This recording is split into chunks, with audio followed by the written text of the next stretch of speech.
Ahora sí, bienvenidos, bienvenidas y bienvenides a las 17ª Jornadas Nacionales y 12ª Jornadas Latinoamericanas de Investigación y Crítica Teatral.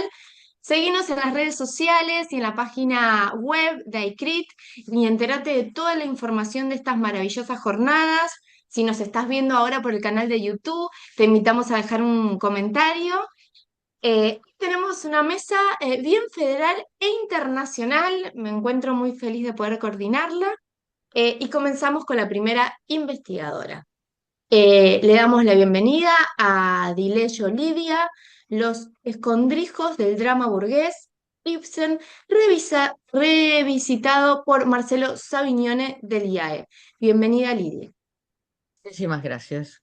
Placer estar acá. Bueno, les cuento. Yo vengo siguiendo la trayectoria de Marcelo Savignone, que es un artista que enfoca el oficio teatral desde diversas perspectivas, como director, actor, docente, investigador, filósofo, dramaturgo. En fin.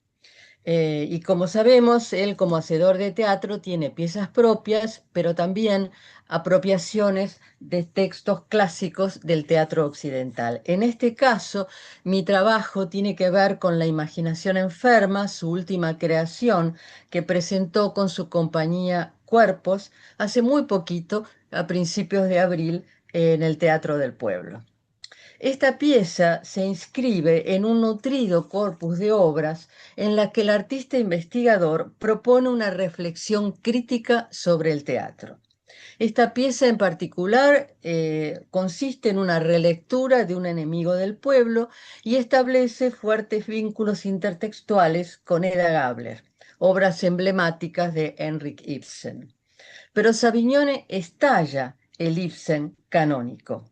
La reterritorialización de los textos fuentes pone el foco en una forma de teatro que no termina de desprenderse del drama burgués aparentemente superado.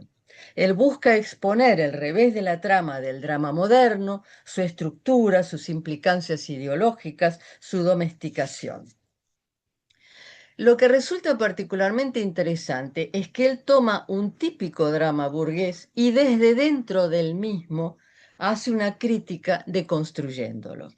Lo hace interviniéndolo, subvierte las formas tradicionales al incluir dos planos de representación, porque al plano de los personajes ibsenianos de la obra Un enemigo del pueblo lo intrusa con un plano de los llamados personajes intérpretes que están en busca de una obra para interpretar. Esto es, realiza una crítica desde dentro de la propia estructura del drama burgués al intervenirla con personajes del presente, actores, actrices que están buscando una llamada obra póstuma. Esta operación, este tajo con el que rasga la convención del drama moderno, introduce un quiebre en el tiempo y el espacio que está dado por la convivencia de los personajes del presente de la escena y los personajes de la escena de un enemigo del pueblo. Opinar desde dentro, sostiene Savignone, es propio de los bufones. Los bufones no opinan del poder desde afuera, sino que se adentran en el poder para desde ahí desarmar el poder. A su vez, considero que un enemigo del pueblo es por sus características como una especie de manifiesto teatral del drama burgués. Y opinar en su interior me parece un modo de convertirme en un enemigo del teatro tal y cual lo conocemos, como juego, pero también como hipótesis. Yo vengo cuestionando con mi teatro las formas tradicionales, tratando de generar nuevos modos de la escena. Rápidamente, para ponernos en contexto, todo el mundo conoce Un enemigo del pueblo, pero digamos que la obra resalta la figura de un individuo que se opone a las reglas de sociabilidad porque considera que son imperfectas. En este caso es el doctor Stockman, que basado en su formación cientificista, elabora un informe donde denuncia la contaminación de las aguas de la localidad en la que vive y esto le va a generar problemas con la comunidad. Cuando hablamos de drama moderno, estamos hablando de estructura mimético-discursiva expositiva, estamos hablando de un drama que está puesto al servicio de la exposición de una tesis que elabora una predicación sobre el mundo social, y estamos hablando de una escena realista sustentada en el procedimiento de ilusión de contigüidad metonímica entre el mundo real y el poético. Hay una linealidad progresiva, hay una gradación de conflictos y un cronotopo realista. Y además, algo fundamental, se caracteriza por tener un personaje delegado. El personaje delegado es el que se encarga de exponer la tesis. Entonces, podríamos decir que el doctor Stockman expone la tesis de Ibsen y en un juego de espejos, el doctor Stockman de nuestro dramaturgo expone la tesis de un teatro que ya no está vivo y una crítica al arte contemporáneo en este sentido. La vida espiritual, como el agua, está envenenada por el drama burgués pertinente, dice el doctor Stockman de Savignone. Hay que desarmar el drama burgués incrustado en el espíritu. Vamos a La imaginación enferma, la obra que nos compete. El título mismo de la obra instala la idea de lo enfermo. Se trata de un drama burgués que es tan tóxico como las aguas pestilentes del balneario que denuncia el doctor Stockman. El drama burgués extiende e instala como un virus la conformidad. Savignone me cuenta que él se le ocurre este título, La imaginación enferma, haciendo una inversión de el enfermo imaginario.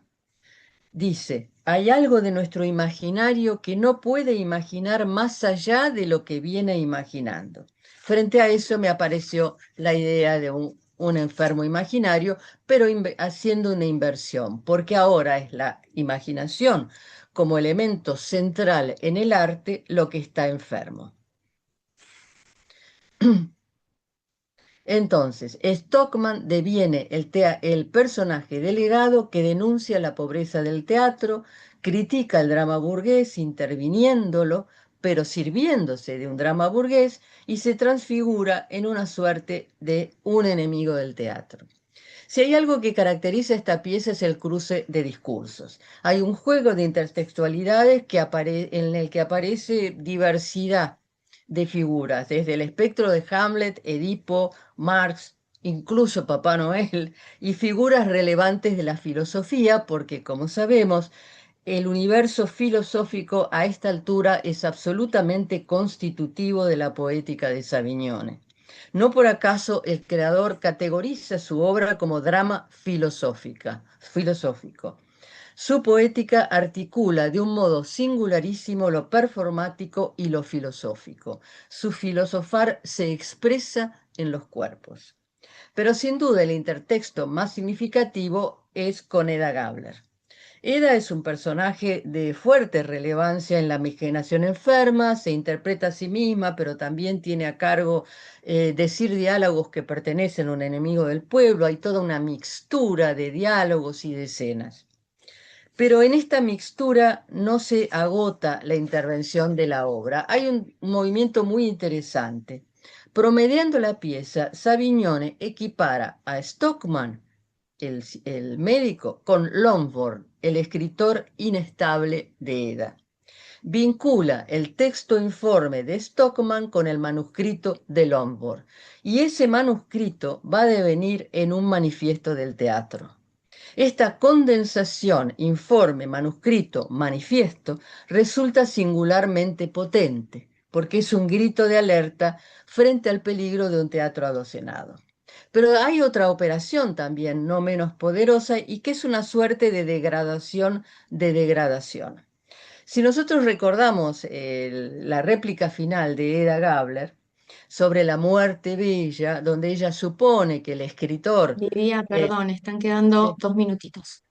Ay, bueno, donde ella supone que el escritor ha sido afectado por una muerte bella y finalmente se devela que no fue un suicidio glorioso, que fue un disparo accidental y que no fue en el pecho, que fue en el vientre, hay toda una degradación allí. Bueno, acá se impone una degradación más, porque ni siquiera hay acá un disparo, sino que en este caso lo que hay es un petardo que explota, como si fuéramos avanzando hacia una degradación hasta el extremo. Dice Savignone, claramente mi intención es producir una manifestación de la degradación en la que estamos inmersos, como que en la medida que sigamos repitiendo estas formas de teatro, aunque le cambiemos el nombre, el tiro va a fallar, refiriéndose a Eda, naturalmente. Me apuro, en escena de golpe irrumpe la comedia del arte, los cómicos de la legua con su lúdica toman la escena, pero esta intervención rápidamente se diluye. Pantalone, dice Savignone, es un burgués, de modo que mi inclusión de la comedia del arte no es solo un homenaje a un teatro del pasado, sino también es plantear que la comedia del arte es contemporánea de los inicios del capitalismo y habría una conexión entre capitalismo, drama burgués y otras formas. Y es en ese momento cuando hace la aparición la figura del empresario. El teatro entonces empieza a quedar en manos también de empresarios y no solo de aquellos que hacen teatro. Un tema fundamental también es el tema de la muerte, que como filósofo Savignone trata con mucha profundidad. Y otro tema también es algo que tiene que ver con la estructura de la obra, porque este drama filosófico tiene un prólogo escénico, 5 capítulos y un epílogo. Un epílogo. Y lo que tiene de curioso es que el epílogo repite escenas del prólogo. Él me dice que este fue una suerte de juego de retorno nietzscheano, porque a él lo que le interesa es lo circular. A mí me interesa en las obras algo del volver porque pienso que el repetir es una herramienta de transformación. ¿Tengo un minuto? Eh, Nos pasamos un poquitito, pero para que cierres con la conclusión, si sí, querés. sí, cierro con la conclusión. Bueno, en cuanto a la escena es fundamental y en la escena de Savignone el cuerpo es fundamental. Y el cuerpo trabajado de manera coral, ¿sí? Después en una escena totalmente minimalista, lo cual es casi una contradicción en un drama burgués, porque un salón burgués representado con sillas y un espacio vacío suena como que hay ruido allí, y esto es lo interesante. Quiero decir entonces que la obra termina con la siguiente frase: urge cambiar la realidad, solo queda la sombra de aquello que llamamos teatro. Así culmina la imaginación enferma, la pieza teatral donde el teatro se repliega sobre sí mismo y se cuestiona. En la lectura, en su lectura del universo de Ibsen, Savignone se apropia de las formas para generar una forma otra que se despega. Pero su propuesta no cierra con una respuesta. La bala no sale, la obra no sale, pero deja instalada una cuestión fundamental que es repensar el teatro. Muchas gracias. Muchas gracias, Lidia. La verdad que no la vi la obra, tengo ganas ya de verla. Anda, anda. Muchísimas gracias. No, a Muy ustedes. amable. Bueno, continuamos con Pérez Facundo José Jairo de Complot en Montevideo. Él va a plantear, perdón, Complot en Montevideo, la dirección escénica y las formas del trabajo colectivo de la Universidad Nacional Autónoma de México y de la Universidad de la República. Muchísimas gracias y te damos la palabra, Jairo. Bueno, muchas gracias por esta invitación, antes que nada.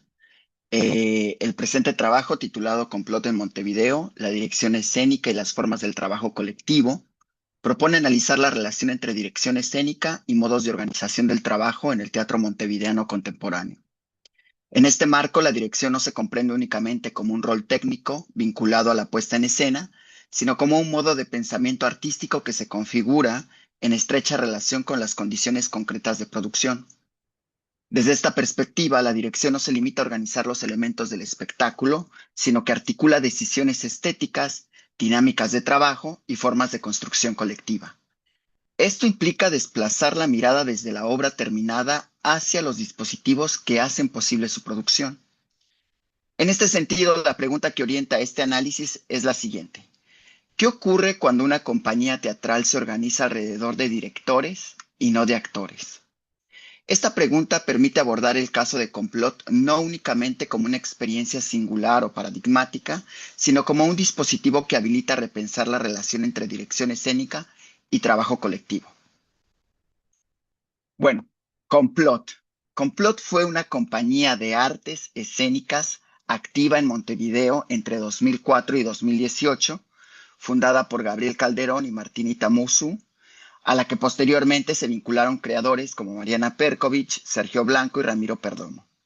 Desde sus inicios, el proyecto se configuró como un elenco, no como un elenco estable, sino como una asociación de directores, dramaturgos y coreógrafos que desarrollaban sus propios proyectos dentro de un marco de colaboración común. En este sentido, Complot puede ser comprendido como un dispositivo colectivo de experimentación que permitió a una generación de creadores pensar la dirección desde la práctica. A través de un modelo sin sala propia, basado en la autogestión y en la colaboración entre directores, se sitúa entre la autoría singular y la producción colectiva. Más que constituir una estética común, funciona como un laboratorio que redefine las relaciones entre dirección, producción y colectividad. Para comprender el alcance de esta experiencia es necesario situarla en un contexto de transformación del campo teatral. A comienzos del siglo XXI en Montevideo, las estructuras del teatro independiente coexistían con la emergencia de una nueva generación de creadores que comenzaba a tensionar esos modelos, explorando otros lenguajes escénicos y otras formas de producción. En este marco, Complot no aparece como una ruptura absoluta, sino como una reformulación de las formas de organización heredadas. Si el teatro independiente había consolidado un modelo basado en la estabilidad de grupos y salas, aquí se produce un desplazamiento. La compañía deja de estructurarse en torno a un elenco estable y pasa a organizarse como una asociación de creadores. Tradicionalmente, la compañía teatral se ha entendido como una estructura relativamente estable que articula distintos lenguajes escénicos dentro de un proceso sostenido en el tiempo. Sin embargo, cuando esa estabilidad deja de ser el principio organizador, se vuelve necesario redefinir qué entendemos por compañía. En el caso de Complot, el núcleo estuvo conformado por directores, dramaturgos y coreógrafos que impulsaron proyectos propios dentro de un marco común. Cada producción convocó equipos específicos de actores, diseñadores y técnicos, generando una dinámica de trabajo variable. No hubo un elenco fijo, sino una red de colaboración que se activaba en cada proyecto. En palabras de Gabriel Calderón, abro cita, lo que pasa es que Complot no fue nada más ni nada menos que 5 directores asociados, pero no teníamos ni una oficina, ni un teatro, ni una compañía. Lo que teníamos era una compañía en el sentido de acompañarnos, de la amistad.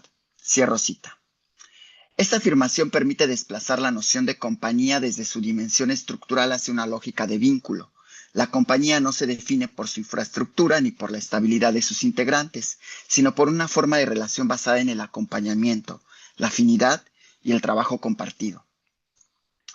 En términos de producción, esta lógica se traduce en un funcionamiento por proyectos. Cada obra configura su propio dispositivo de trabajo, lo que implica que el colectivo no se sostiene en la estructura previa que trabajó, sino en la activación de procesos concretos que cada uno de sus integrantes tiene planeado o tuvo planeado. Esto permite, como ellos mismos definen, y rescato esta cita que es muy importante desde Archive Web, donde se guardan copias de sitios web muertos, ¿no? Y ahí encontré este sitio web de la compañía. Complot no es un colectivo de artistas aunados bajo una forma de pensar la escena en común. Somos un grupo de artistas complotados para cada trabajo en particular. Termina la cita. Esto permite comprender que la unidad del proyecto no reside en una identidad compartida, sino en la producción misma. En este sentido, el trabajo se convierte en el principio organizador fundamental.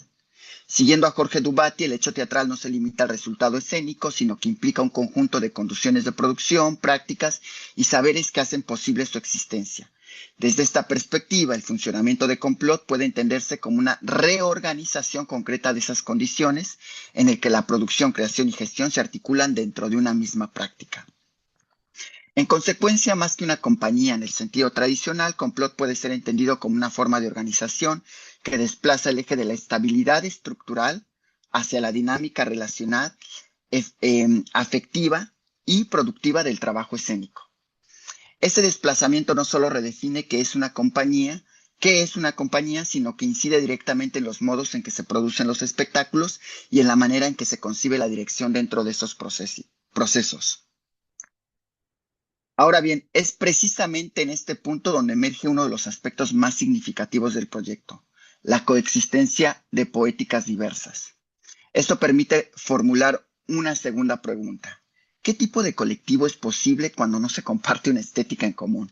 Como pasó en Complot, son directores que cada uno tiene sus propios proyectos y que no comparten sus poéticas, ¿no?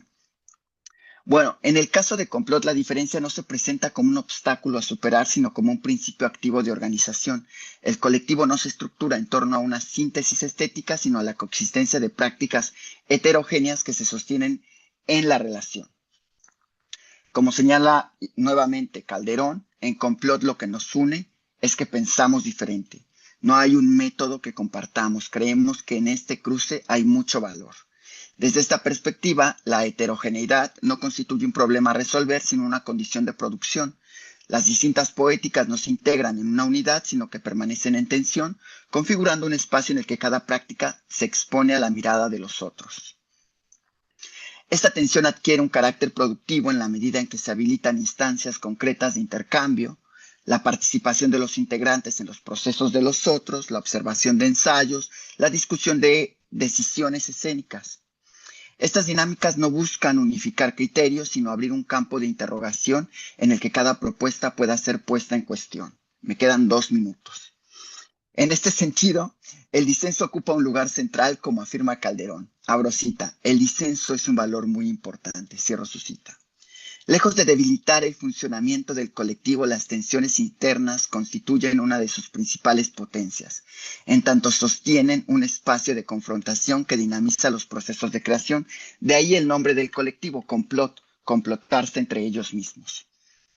Desde un punto de vista teórico, esta configuración puede pensarse en relación con la noción de campo de Pierre Bourdieu, en la medida en que el colectivo articula agentes con trayectorias y posiciones diferenciadas.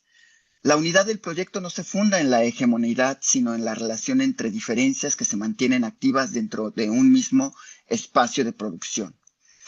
A partir de estos elementos es posible sostener que Complot no solo produce espectáculos, sino también formas de conocimiento sobre la escena.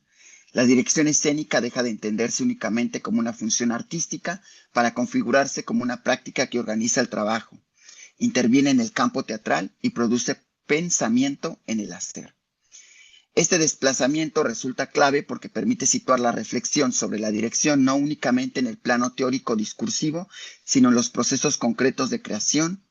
La dirección escénica no se define solo por lo que enuncia, sino por los dispositivos de trabajo que construye y por las relaciones que habilita. Voy a saltarme hasta la última parte, que es la que me interesa. Bueno, a manera de conclusión, en este marco el proyecto no solo redefine las formas de organización colectiva, sino que también desplaza la propia noción de dirección hacia un campo en el que creación, producción y reflexión se articulan de manera inseparable. Desde allí quedan abiertas algunas preguntas que permiten proyectar este análisis. ¿Qué implica pensar la dirección como una práctica que produce conocimiento en acto? ¿Qué formas de teatro se vuelven posibles cuando el trabajo colectivo no busca la unidad, sino que se sostiene en la diferencia? ¿Y qué nuevas configuraciones del hacer escénico pueden emerger si dejamos de concebir la compañía como estructura jerárquica para pensarla como relación horizontal? Gracias. Muchas gracias, Jairo. Muchas gracias. Y bueno, y ahora continuamos con Marcelo, Olivero Marcelo, Él va a presentar Desierto, Te quiero verde de Federico García Lorca, El cuerpo ausente, En la noche desaparece de Daniel Salazar. Él es de San Juan, CONICET, UNSL y IHRA. Bienvenido, Marcelo. Muchas gracias. Voy a saltearme la introducción para ir directamente a la instancia de análisis por el tiempo. Eh, la pieza teatral La noche desaparece, producida por el elenco sanjuanino Navegantes Teatro, bajo la dramaturgia y dirección de Daniel Salazar, se constituye como una poética unipersonal que resignifica la figura de Federico García Lorca desde la categoría política y existencial del desaparecido. La propuesta articula un dispositivo de hibridación narrativa donde la subjetividad de un poeta contemporáneo privado de su libertad en una comisaría aquí en San Juan se amalgama con la presencia espectral de Lorca, diluyendo los límites entre la realidad histórica y la ficción dramática, borroneando las fronteras entre San Juan y Granada, entre Cuyo y Andalucía, entre Argentina y España. Si bien la obra se estrenó en el 2025, yo me voy a centrar en la expectación realizada el viernes 20 de marzo de 2026 en el espacio Franklin Teatro de Arte, una sala acá en la localidad de Trinidad, en vísperas del 24 de marzo a 50 años del golpe militar. Teniendo en cuenta los aportes de Jorge Dubati, en esta fecha se desplazó el acontecimiento como puramente teatral hacia una manifestación performativa, por la contundencia de un manifiesto leído al final de la función por los integrantes del grupo, fuera del ámbito ficcional. Micropoética de la ausencia. El tratamiento de Lorca en la obra trasciende el homenaje biográfico para inscribirse en la problemática de la desaparición forzada, ya que a 89 años de su asesinato el 18 de agosto de 1936, a un mes de iniciada la Guerra Civil Española, la ubicación de sus restos sigue siendo incierta, convirtiéndolo en un símbolo de las víctimas del franquismo que aún aguardan identificación, que aún piden nombre en las miles de fosas comunes que habitan. En el texto dramático, Salazar propone la terminología arquitectura macabra para desarrollar y unificar los conceptos de fosa común y de cárcel. El encierro se traduce en una puesta en escena que utiliza la luz como elemento de fragmentación y revelación, donde el fantasma aparece y desaparece en un constante juego de tensiones lumínicas en tiempos del flamenco, un flamenco sanjuanino más que andaluz. El autor emplea la intertextualidad al incorporar fragmentos de la obra lorquiana para construir un diálogo entre la tragedia de la Guerra Civil Española con la cultura local sanjuanina, como así también con el horror de la dictadura cívico-militar argentina. La obra, ahí si querés, de ahí puedes pasar, propone que la ausencia del cuerpo no implica el olvido, por el contrario, la palabra poética funciona como un acto de resistencia frente a la impunidad. El espectáculo aborda la desaparición de Lorca como una herida abierta que interpela la memoria histórica de los pueblos. Al vincular el fusilamiento en 1936 con el terrorismo de Estado en Argentina en 1976 al 83, la dramaturgia establece un puente ético. La desaparición de la voz de Lorca, callada por las balas, resuena en las voces silenciadas de los centros clandestinos de detención. En tiempos negacionistas, en momentos donde abundan narrativas que vienen desde el Poder Ejecutivo Nacional hasta las esferas menos poderosas de la sociedad, discursos en los que se enarbolan palabras como excesos, dos demonios, guerra, memoria completa, es que es necesario hacer foco en esa herida abierta, hacer foco en la memoria que quieren esmerilar, hacer foco en la búsqueda de la verdad, la memoria y la justicia.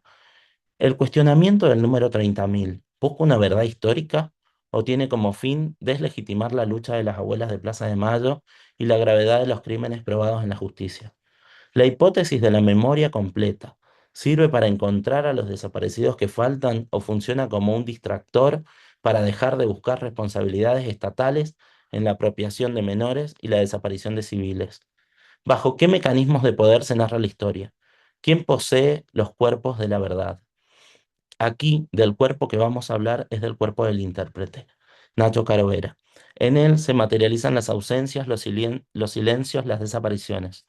Es su cuerpo territorio para el recluso sanjuanino en el universo ficcional y para la proyección del cuerpo ausente de Federico.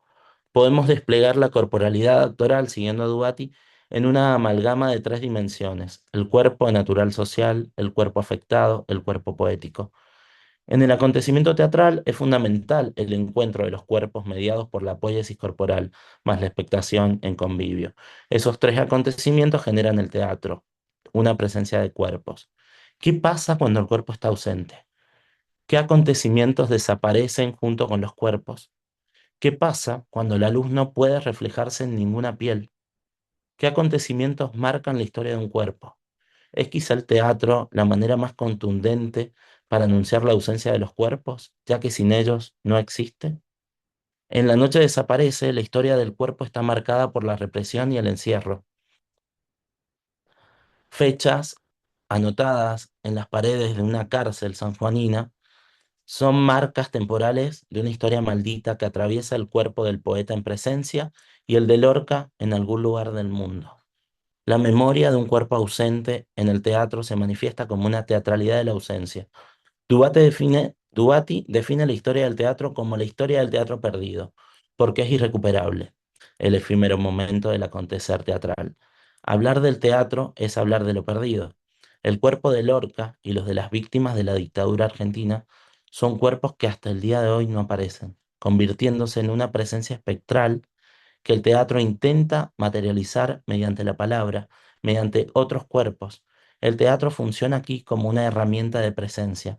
Nombrar aquí posibilita aparecer, al menos en la voz y cuerpo prestados. Ahora, si querés pasar a la siguiente. La función del 20 de marzo puso los cuerpos del equipo de navegantes en el centro, leyendo su manifiesto. Cito: La historia de la humanidad tiene sus noches oscuras y creemos que hoy, en este país y en el mundo, se está viviendo una de esas noches oscuras. Largas noches donde todo es más difícil, donde solo nos queda alumbrarnos en familia, lo que la familia signifique para cada uno. Así juntas, juntos, perdón, pasaremos la noche buscando la verdad, haciendo siempre un llamado a la memoria y buscando justicia. Trabajamos, vivimos y amamos, con la esperanza de que más temprano que tarde, la noche desaparece. Navegantes. Es quizá en este contexto de presencia, en este nombrar de los cuerpos,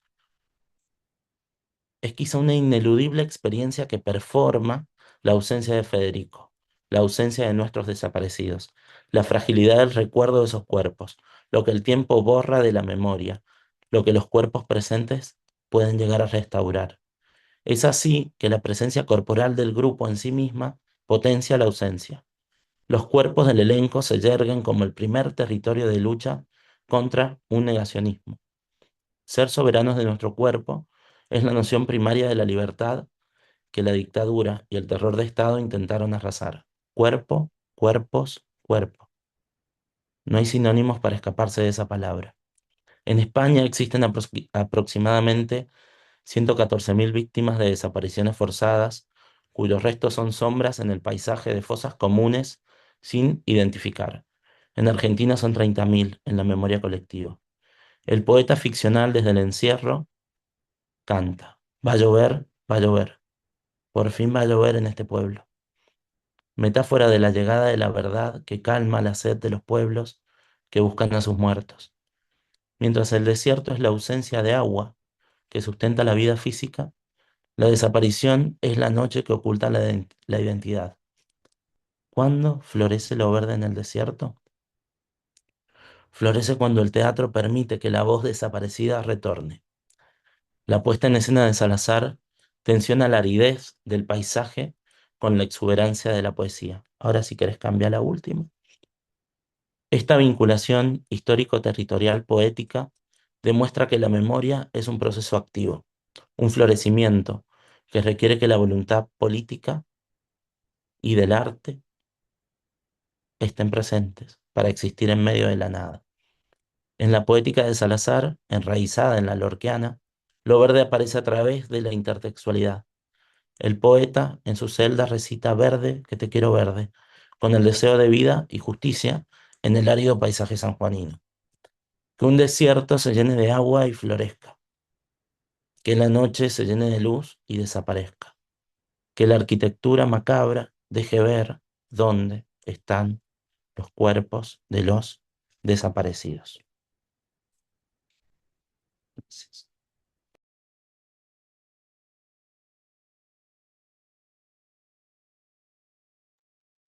Muchas gracias, Marcelo. Muy, muy amable cómo esto sigue, ¿no? Nos sigue resonando y está bueno, pienso, ¿no? Desde seguir hablándolo, ¿no? Seguir poniéndolo, parece ser que es un tema que, bueno, ya pasó, que es viejo y no.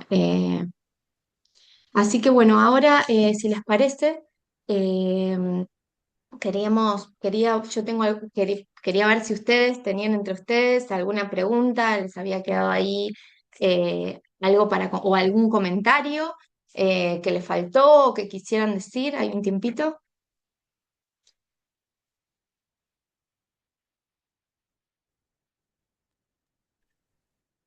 Bueno, de mi parte, creo que hay bastante que no ahondé en Complot, principalmente en la producción que ellos hicieron, ¿no? Si bien yo estoy investigando a Complot, la parte de teatro que hicieron en Complot, la cantidad de producciones que hicieron en 10 años son muy variadas, desde coreografía, teatro, bueno, danza, teatro,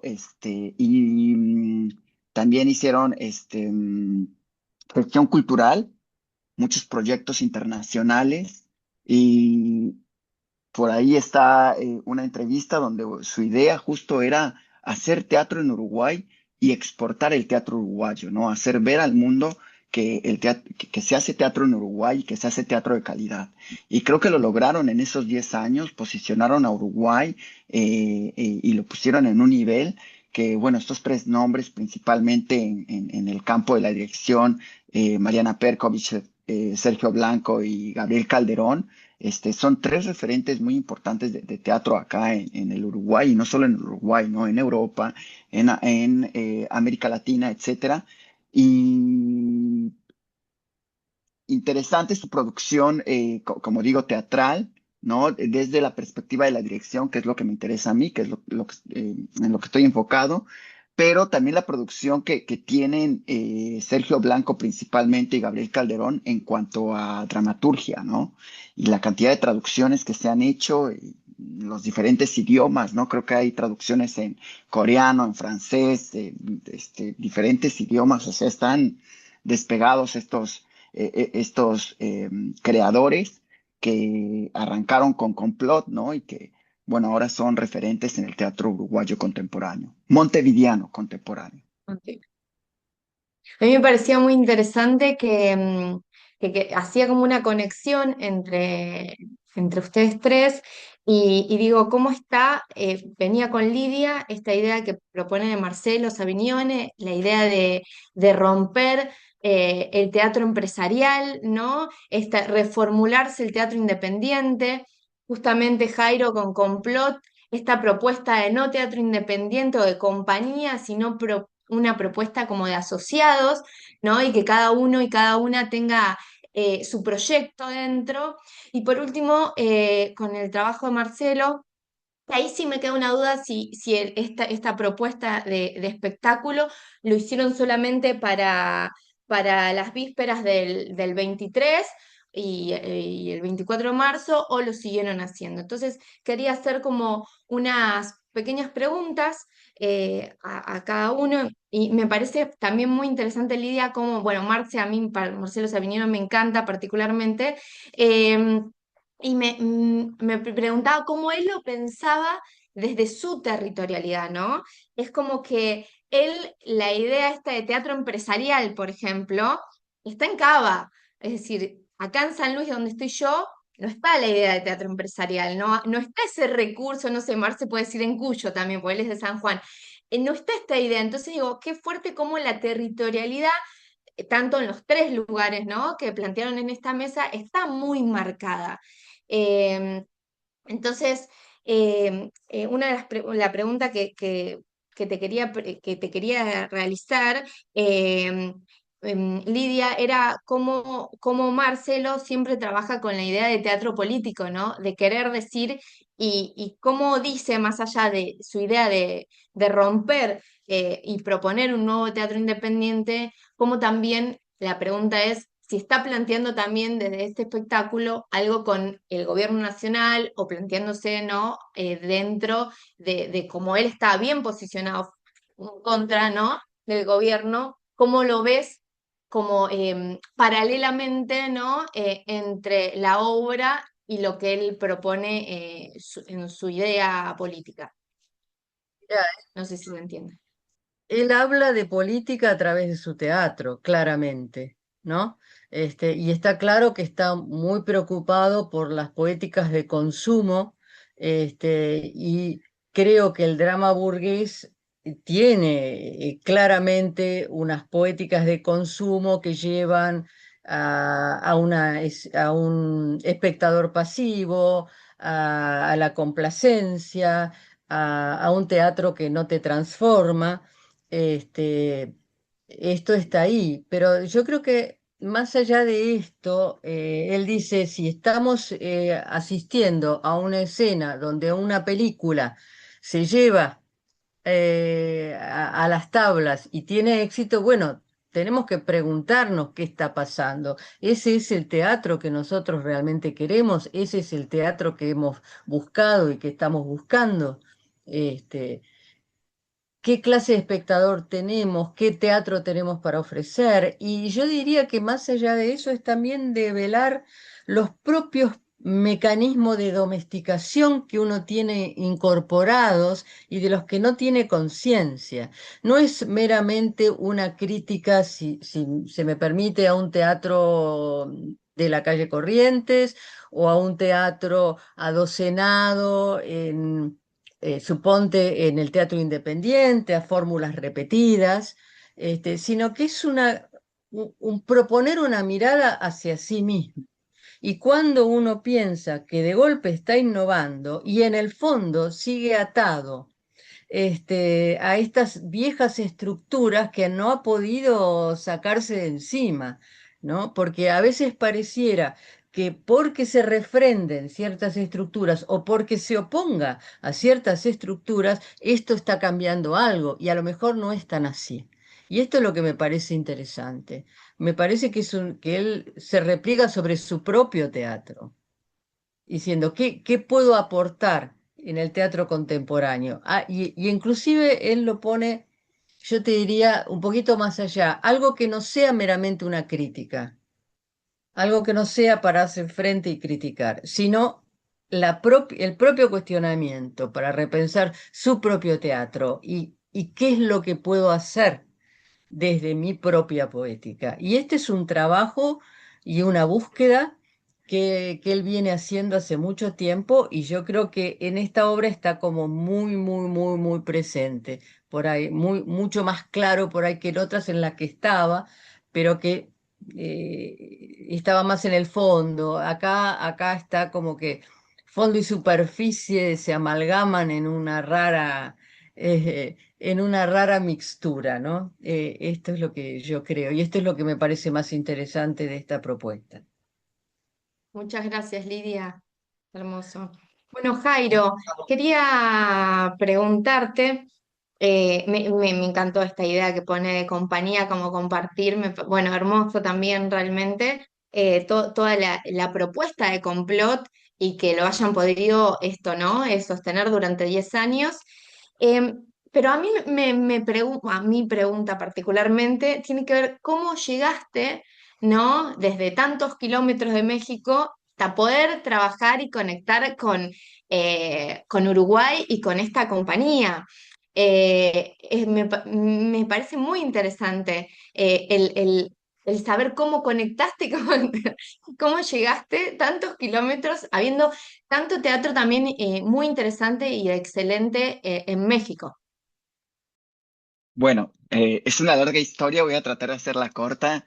Y yo estudié artes en México, estudié en la UNAM, me licencié en actuación y en dirección escénica, trabajé allá como asistente de dirección para proyectos, producciones del Instituto Nacional de Bellas Artes, ¿no? Asistente de dirección, asistente de producción en independientes, con compañías, digamos, de alguna manera reconocidas en México y que tienen una trayectoria sólida también. Después me mudé a Montevideo y empecé a estudiar una maestría en teoría e historia del teatro. Y aquí es donde entra este choque cultural, primero porque mi primer proyecto de la maestría fue hacer un trabajo sobre un director mexicano, ¿no? Ludwig Margules. Yo quería hablar sobre él, hice mi proyecto, presenté mi proyecto y resulta que a la semana se publica un libro de Ludwig Margules y el prólogo del libro era casi idéntico a mi proyecto de tesis. Imposible que yo lo haya copiado, que haya sido plagio, porque ni conocía ni sabía que se iba a publicar, ¿no? Me comentaron. Eh, y digamos, este tema de proyectos que propongo en la maestría y que alguien más los retoma o que alguien más ya los está haciendo, bueno, me pasó varias veces, ¿no?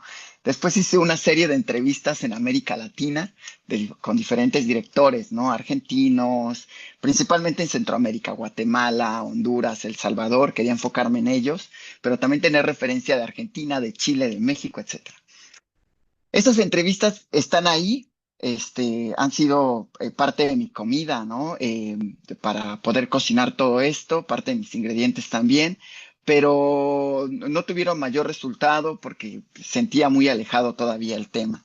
Y después, en algún momento digo, bueno, tengo que terminar esta maestría y digo, bueno, ¿por qué no hacer que algo que me parece a mí que ocurre en Uruguay es que no hay un estudio sobre los diferentes campos o las diferentes áreas del teatro, ¿no? No hay un estudio de dirección, no hay un estudio de actuación, no hay un estudio sobre la producción. Y si hay aislados, hay trabajos de tesis, hay artículos. Ahora Mariana Perkovic justamente publicó un libro sobre la actuación, Amar a tu monstruo, y que me parece bellísimo porque empieza a ver cosas desde Uruguay, ¿no? Que se hable desde Uruguay, cómo es actuar desde Uruguay, cómo es la actuación, cuáles son las maneras, etcétera, las vías. Y a mí me cayó como un 20 mucho antes de saber que Mariana estaba haciendo esto, de decir, yo he querido buscar como un libro de dirección escénica en Uruguay y no encuentro en Montevideo. O sea, ¿quiénes son los referentes? Como en México, que tú dices, bueno, quiero un libro sobre Ludwig Margules, un libro sobre Juan José Gurrola, un libro sobre Héctor Mendoza, y hay libros, hay metodologías publicadas. Acá no había y dije, bueno, ¿y si hago una genealogía sobre la dirección escénica en Uruguay desde sus inicios hasta acá? Y bueno, después mi asesor de tesis me dijo, vamos a darle la vuelta y mira, investiga complot. Y me dices cómo le das la vuelta a eso y encontré complot y me pareció bellísimo. Eh, Creo que si bien es una compañía que es paradigmática en muchos sentidos porque está conformada por directores y no por un elenco estable de actores y un director, ¿no? Em, Creo que nos, por lo menos mi generación, podría decir, hubo una ruptura muy grande. Cuando yo estaba terminando la universidad, salió el Me Too, ¿no? Con esta ruptura de denunciar ciertos abusos de ciertos profesores, de repensar la manera en la que se nos enseña a actuar, la manera en la que se nos enseña a dirigir, ¿no? Cambiar ese tipo de comportamientos. Y yo creo que Complot también logró eso, que no he abordado esa parte, pero me parece que es algo que me atrae mucho de ellos, que cambió esta forma de concebir la dirección, de concebir el teatro de manera jerárquica, ¿no? Donde el director está hasta arriba y todos los demás están subordinados al director, sino que hay una horizontalidad incluso entre ellos como directores, donde hay una colaboración, donde hay un encuentro y donde más allá de todos los problemas hay afecto, ¿no? Que creo que es lo que me parece a mí Es fundamental que en el arte, si que es no fundamental, estaríamos en el... ¿no? Exactamente. Sí, eso. Bueno, muchísimas gracias, Jairo. Y bueno, Marce, por último, Bueno, una de mis preguntas era, ¿el grupo es equipo de navegantes, así se llama la compañía, o es un grupo concertado que se juntaron para hacer este trabajo en las vísperas? ¿Este trabajo también se siguió realizando en otros momentos o quedó solamente planteado para esta fecha? Eh, el grupo sí es Navegantes Teatro, está compuesto por Maru Pérez, eh, va entrando y saliendo gente de cada proyecto, ¿no? Pero está Daniel Salazar y Nacho Carovera en esta grupalidad para este proyecto específico, pero la grupalidad tiene más integrantes, vienen trabajando hace bastante. La obra la estrenaron en el 2025, pero a mí me llamó poderosamente la atención porque la hacen ahí en el espacio Franklin, que yo trabajo ahí, este, estoy ahí en el equipo de producción y yo había espectado la obra en diversas oportunidades, desde que la estrenaron hasta ahora. Después también me gustaría comentar algo de la puesta en escena, que bueno, la pasé para entrar en los tiempos, pero esa función, con ellos leyendo al final este manifiesto, que es mucho más extenso, para mí resignificó el material y de alguna manera siento que para ellos también, porque las funciones que han seguido, cuando en una parte del espectáculo el intérprete dice Federico García Lorca es un desaparecido y se apaga la luz completamente y dura un rato ese apagón.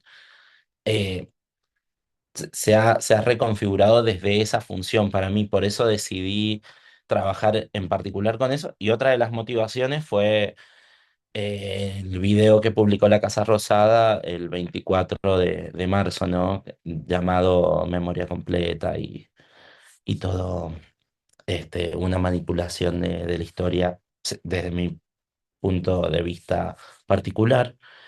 Entonces, bueno, esas fueron las motivaciones y la grupalidad ahora va a emprender, perdón, una gira. Se van para Córdoba y para Buenos Aires. Em, y hay algo importante o interesante para mí de la puesta en escena. También pienso, ¿no?, en los nodos poéticos regionales, en esa categoría que brinda Tosi, retomando algunas otras concepciones en relación con lo compartido del rol director dramaturgo, ¿no? Que al menos acá en la provincia está súper presente y por lo que entiendo también en algunas de las otras territorialidades ahí de los compas y las compas. Eh, entonces pienso cómo es ese proceso de desdoblarse y todas estas cuestiones para un autor más citando a otro autor. Me quedé pensando en eso en relación con los compañeros y lo que quería decir de la puesta en escena es que es un cuadradito que será de 1 metro por 1 metro donde sucede toda la obra. Es, simula o reconstruye un tablao flamenco, simplemente que lo hace muy chiquitito. Y el intérprete está entre la palabra y entre la danza, ¿no? Y es una danza em, no virtuosa. Entonces hay algo ahí también de lo que se va construyendo y destruyendo de esa danza que aparece en la interpretación y que va desapareciendo en ese cuerpo. Como Lorca hoy sigue presente, ¿no? Eso también pensaba. Sigue resonando, sigue presente, sigue resignificándose. Me parece nada maravilloso. Hace poco estuve en España y digo, está muy presente allá también, ¿no? Eh, y bueno, es nada, nos dejó también todo un bagaje y que siga estando presente, particularmente me parece muy importante. Bueno, quiero agradecerles a cada uno, a cada una, por esta maravillosa mesa, por esta entrega, porque en estos tiempos creo que es fundamental la entrega, el compartir lo que uno está haciendo. Así que agradecemos infinitamente y los y las invitamos, quienes están viendo, a continuar en el YouTube, que están todas las mesas, y de forma presencial en Cava. Muchas, muchas gracias y nos vemos pronto. Muchas gracias, Ankrit. Ha sido un placer Muchas escuchar a los gracias. compañeros y este espacio que nos dan. Sumamente Chao. agradecido. Gracias. Gracias. Gracias.